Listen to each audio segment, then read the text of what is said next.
aula. Olha, olha que interessante, pessoal.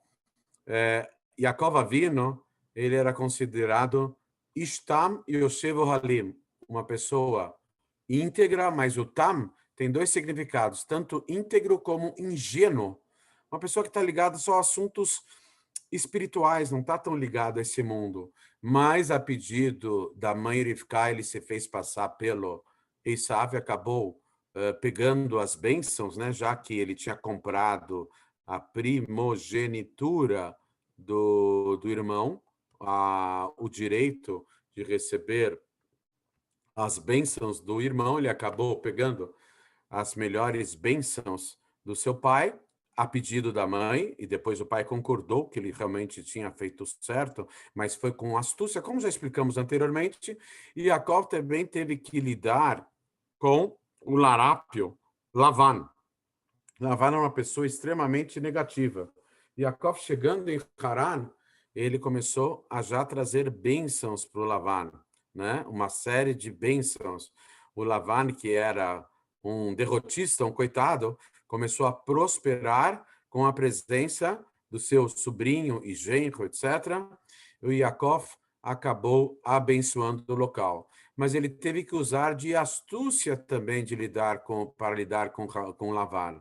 Assim também, quando nós encontramos adversidades na vida, ou quando a gente se encontra num ambiente nada propício, num ambiente antagônico aos nossos ideais de vida, à nossa espiritualidade, ao nosso ideal maior de monoteísmo, de seguirmos um único Deus e praticarmos as orientações divinas no nosso dia a dia, tendo uma vida diferenciada, mais espiritualizada, nós temos que saber que vamos lidar com antagonismos, vamos lidar com oposição, vamos lidar com adversários, mas nós vamos ter que usar de muita astúcia, de muita perspicácia e principalmente de muita sabedoria para como vencer o oponente, o adversário. Não pela força, não pela imposição da força, mas pela imposição da maior bênção e da maior capacidade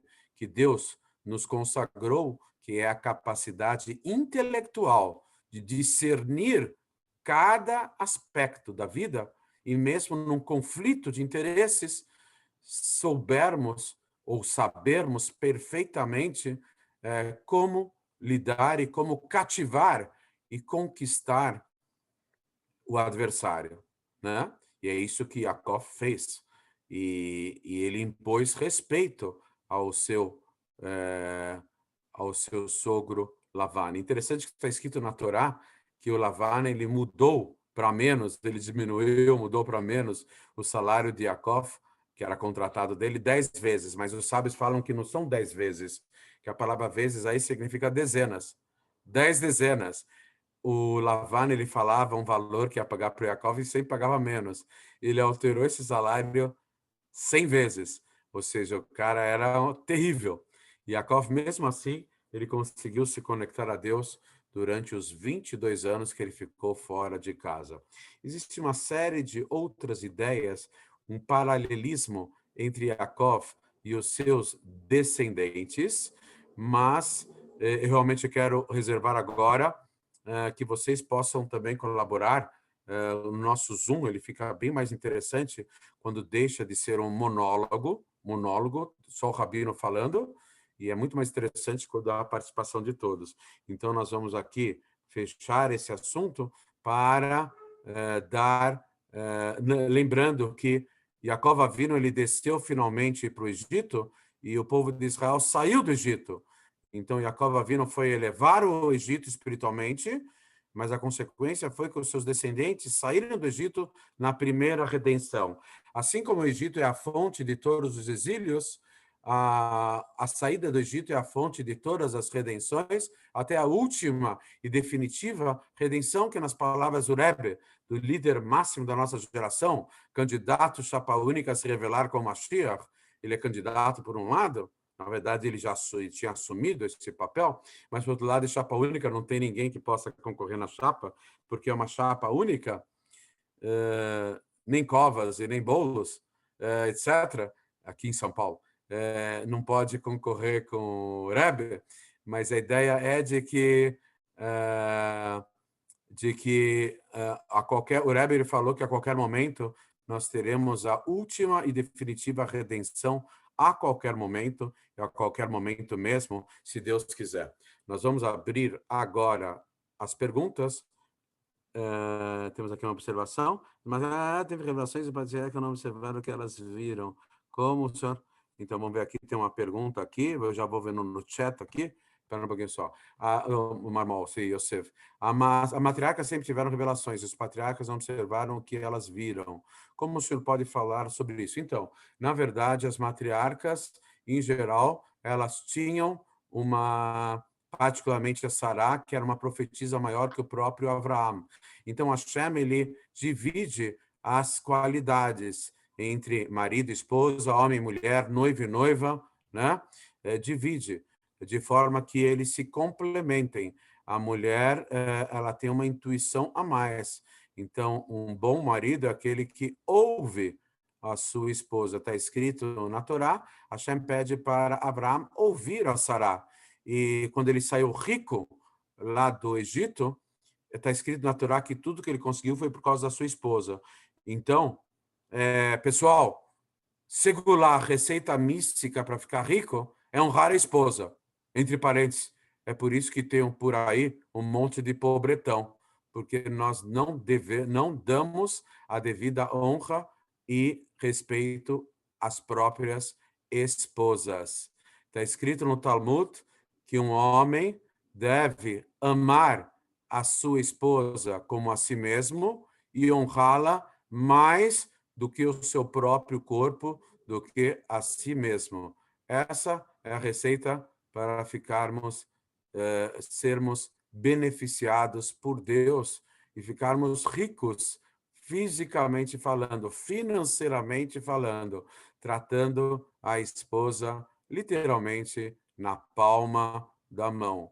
Quanto melhor elas forem tratadas, mais os seus maridos vão ter êxito na vida. Essa é uma promessa da Torá e que é afiançada, assinada embaixo pelos sábios de todas as gerações. Por isso que Hashem fez com que as mulheres tivessem uma sensibilidade a mais para impressionar os maridos, e os maridos que são sábios acabam entendendo o recado de Deus, fazendo com que as mulheres sejam mais sensíveis que os próprios maridos. Uma pergunta aqui, boa noite, pessoal. Quem for fazer... tá. Pessoal, quem fizer perguntas, então precisa abrir o microfone, tá? Senão, a gente ainda não conseguiu uma tecnologia para escutar perguntas emudecidas pelo microfone desligado. Mais alguma pergunta, pessoal? Vamos aproveitar a oportunidade do online, que eu respondo na hora. Aí não precisa ficar gravando áudio, depois eu respondo com áudio. Mais uma pergunta, pessoal?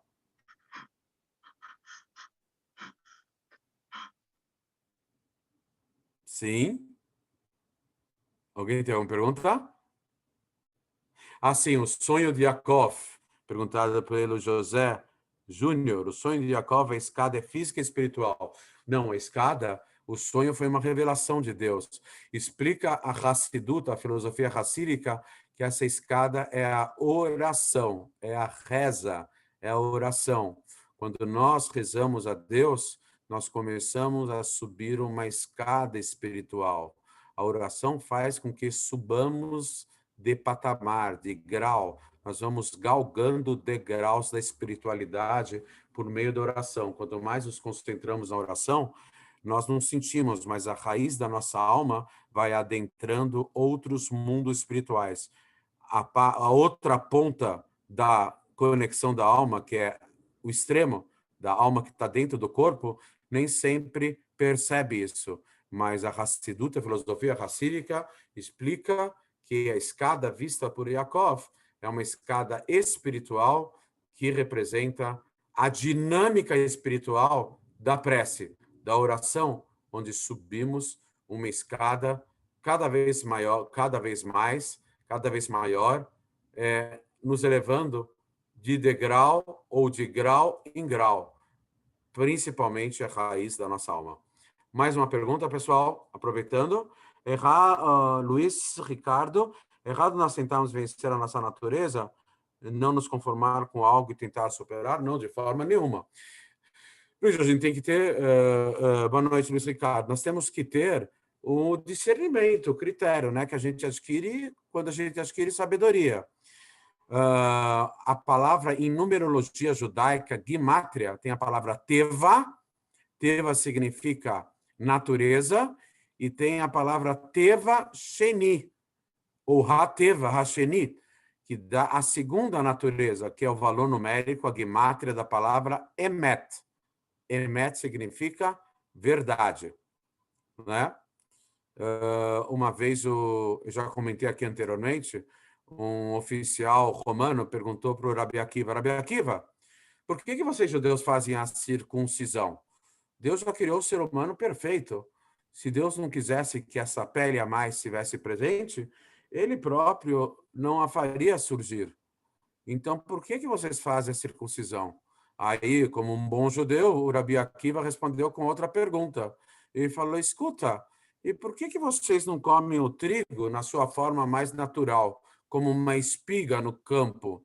Por que vocês precisam debulhar o trigo, fazer sair o grão, esmagando a espiga, depois pegam um grão, moem o grão, fazem uma farinha, depois misturam com água, fazem uma massa, depois a massa vai ao forno com fermento, coisa e tal, e vira o pão. Para que desvirtuar a natureza da espiga de trigo? Normalmente, quem come espiga de trigo são animais.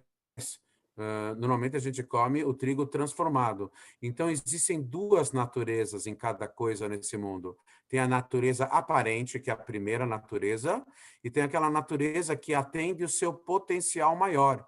Por exemplo, a natureza da espiga de trigo é ser, até secar e morrer, espiga de trigo. Mas ela tem uma segunda natureza, que é o potencial maior. A natureza maior do trigo é se transformar em pão, porque a maximização, a otimização do seu potencial é alimentar o ser humano como pão e não como espiga de trigo. Muito bem. Então, na verdade, não é que a gente tem que ser do contra, mas, em geral, nós temos a possibilidade de transformar a nossa natureza em algo maior. Pessoal, nós estamos ouvindo aqui um alarme.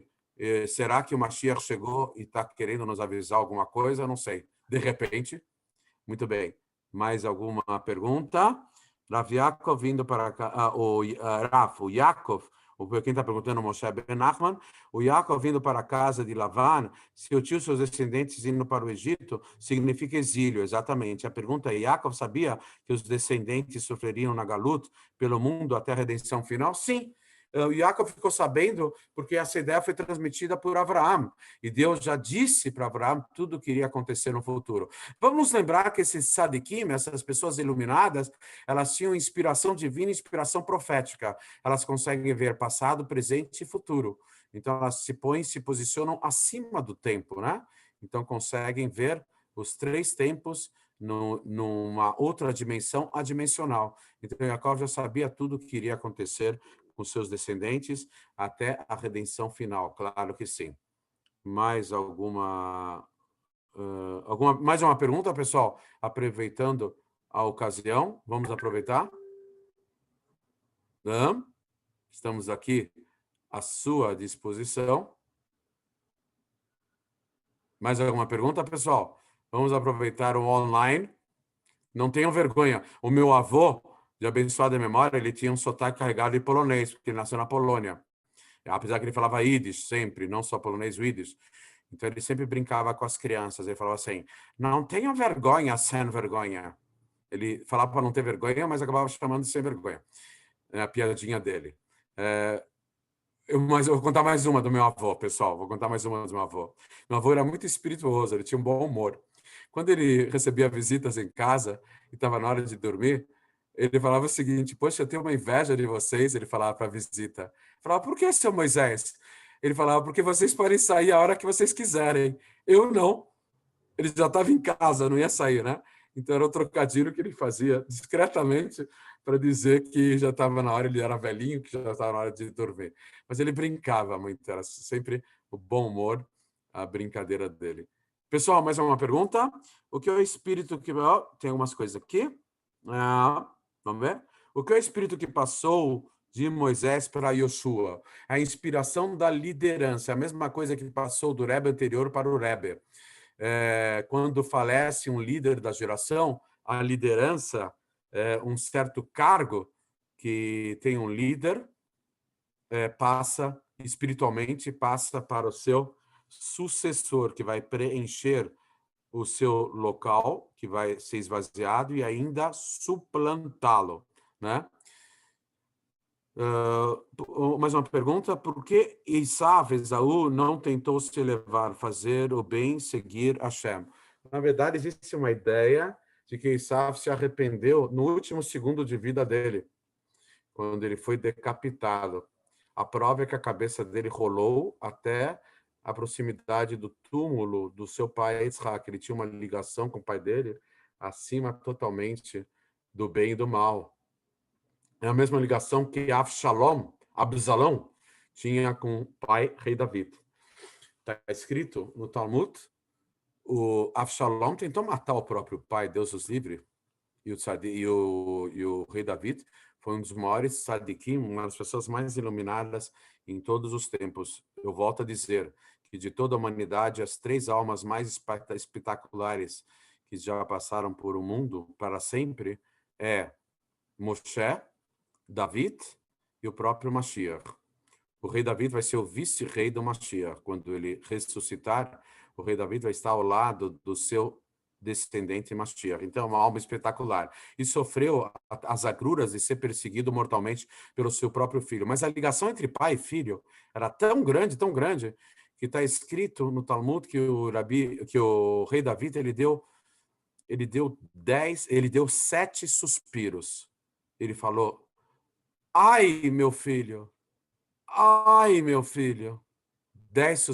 7 suspiros, quando ele ficou muito triste, acabado, porque o filho dele tinha falecido, mesmo o filho perverso dele. Está escrito no Talmud que o rei Davi era tão grande espiritualmente, que cada vez que ele gemeu, ai, meu filho, ele tirou o filho de um andar do inferno e o elevou para o andar superior, até que ele elevou totalmente o filho e colocou no paraíso. Nada como ter um papai como o rei Davi, pistolão. Tirou Absalão do inferno e com 7 suspiros o colocou no paraíso. Esse é o poder da alma iluminada de um tzadik. É claro que o Avshalom acabou se arrependendo no mundo da verdade de tudo aquilo que ele fez e provavelmente ele levou o seu no período até o pai elevá-lo espiritualmente, etc. Mais uma pergunta? Então, aqui a pergunta é por que Esaú não tentou se elevar? Então, existe uma ideia que ele sim tentou se elevar. Existia mais uma ideia, uma sirá inteira do Rebbe, que é baseada no Midrash, que a Diná, a irmã dos 12 irmãos, era para ela se casar, a filha de Leá, era para se casar com Esaú, mas Jacob escondeu ela, está escrito no Midrash, quando entrou na terra de Israel, escondeu ela num caixote, mas ela conseguiria fazer o Esaú voltar para o bem se casando com ela, mas Jacob não quis. Então, o que aconteceu foi que ela acabou, a filha dela, a Usnat, que também era para primeiro era Leá para se casar com Esaú, depois a filha Diná, depois a neta Usnat. Depois aconteceu com a Diná o que aconteceu, que ela acabou sendo agredida pelo Shem e acabou nascendo Osnat, que Osnat depois foi para o Egito e foi adotada pelo Potifar e a esposa, e acabou se casando a Osnat com o seu tio Yosef, né? Conforme explicado no Talmud, etc. Rabino, é verdade que os judeus odeiam Absalão até os dias de hoje, atiram pedras em seu túmulo? Acho que não. Acho que não tem. Eu acho que é um boato, não tem essa procedência. Eu tenho a impressão que não. Eu preciso averiguar essa informação, mas eu acho que essa informação é improcedente. Não é o costume judaico jogar pedra em lugar nenhum, ao contrário. Tem uma única idolatria em Meca. Os muçulmanos, em geral, islâmicos, são monoteístas, com exceção de Meca, que eles fazem uma gigantesca idolatria maometana, que se chama Markulis, no Talmud, que é ficarem jogando dezenas de milhares de pedras em 3 colunas gigantescas. Jogar pedra em lugar é coisa de idolatria, não judaico. Mas eu vou analisar essa informação, acho que não. Bom, pode ser que algum ignorante faça isso, mas não acredito que tenha base judaica esse costume, não. Posso dar uma averiguada para te confirmar. Mais uma pergunta, pessoal? Vamos aproveitar, pessoal. Mais alguma pergunta? Para de fazer isso na porta do armário, Davi. Que coisa.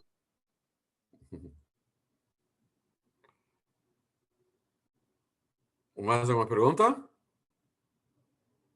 Muito bem, pessoal. Então, nós vamos nos despedir por aqui. Agradeço muitíssimo a atenção, o carinho e a presença de todos. Eu desejo uma excelente noite, que nós possamos resplandecer diante da luz de Deus se revelando aqui embaixo, a cada momento e a cada aspecto da nossa vida, cumprindo com a nossa maior missão pela qual viemos a esse mundo. Que Hashem abençoe a todos nós. Amém. Uma boa noite, Laila Tov, e tudo de bom. Até mais, pessoal. Tchau, tchau. Shalom.